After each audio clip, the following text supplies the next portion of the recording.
इच्छाओं को दबा करके कभी भी आप भक्ति नहीं कर पाओगे। आपका मन निरंतर वहीं भागता रहेगा जो आपके दिमाग में चल रहा है। अगर लड़की के पीछे दिमाग भाग रहा है, अगर आप युवा हैं, आपका मन शराब में करता है, आपका मन सिगरेट में करता है, तो पूजा पाठ आप बाद में कर लेना, भक्ति आप बाद में कर लेना, पहले ये सारी चीजें भोग लीजिए ठीक से। अपनी एक्चुअल आइडेंटिटी को जानबूझकर मूर्ख बनाकर ईश्वर के आगे शुद्ध बनने की कोशिश करोगे, भक्त बनने की कोशिश करोगे, तो कभी भी भक्ति में चरम पर नहीं पहुंच पाओगे, क्योंकि ये इच्छाएं आपको चरम पर पहुंचने ही नहीं देंगी। जिस चीज का मन है आप पहले वो कर क्यों नहीं ले रहे हैं? जिम्मेदारियों से भाग करके कभी भक्ति में आप सफलता पा ही नहीं सकते हैं। वृंदावन में जो लोग परिक्रमाएं लगा रहे हैं लेट लेट कर 15-20 सालों से, आप उनको देखकर ये कहते हैं वाह कितने बड़े भक्त हैं। अगर बड़े भक्त होते तो ईश्वर प्रकट क्यों नहीं हो गए उनके आगे? क्योंकि वो जिम्मेदारियों से भागकर वहां आए हुए हैं।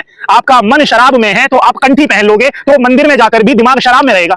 आपका मन लड़कियों में है और आप जानबूझकर उन इच्छाओं को रोक करके मंदिर में जाके भक्ति करोगे तो आप मंदिर में भी लड़कियों को ही देखोगे, क्योंकि आपने इच्छाओं को दबा लिया है। इच्छाओं को दबाया नहीं जाता है, इच्छाओं को खत्म किया जाता है। उन चीजों को आप इतना भोग लीजिए कि जब आप भक्ति करें तो आपका मन कहीं भटके ही ना। इसलिए आप देखें, कहा भी गया है कि भूखे पेट ना होए भजन गोपाला, ये पकड़ो अपनी कंठी और माला। इसमें भूखे पेट का मतलब भूख नहीं है, इसका मतलब यह है कि जिस चीज की भी भूख है पहले उसको भोग क्यों नहीं रहे हो? जब भोगोगे नहीं तो भक्ति में मन ही नहीं लगेगा आपका, वही सारी चीजें चलती रहेंगी। इसलिए लोग ईश्वर को नहीं मांग रहे हैं, ईश्वर से वो सारी चीजें मांग रहे हैं जिन चीजों का अभाव उनके जीवन में है। तो आपका जीवन में जिस चीज का अभाव है आप वो भोगिए पहले, क्योंकि गलत कुछ भी नहीं है। प्रकृति ने आपको बनाया है, आपका मन संभोग में है तो संभोग करिए पहले खूब। आपका मन शराब में है, पहले पी लीजिए शराब, फिर उस ऊंचे वाले रास्ते का पहुंचोगे।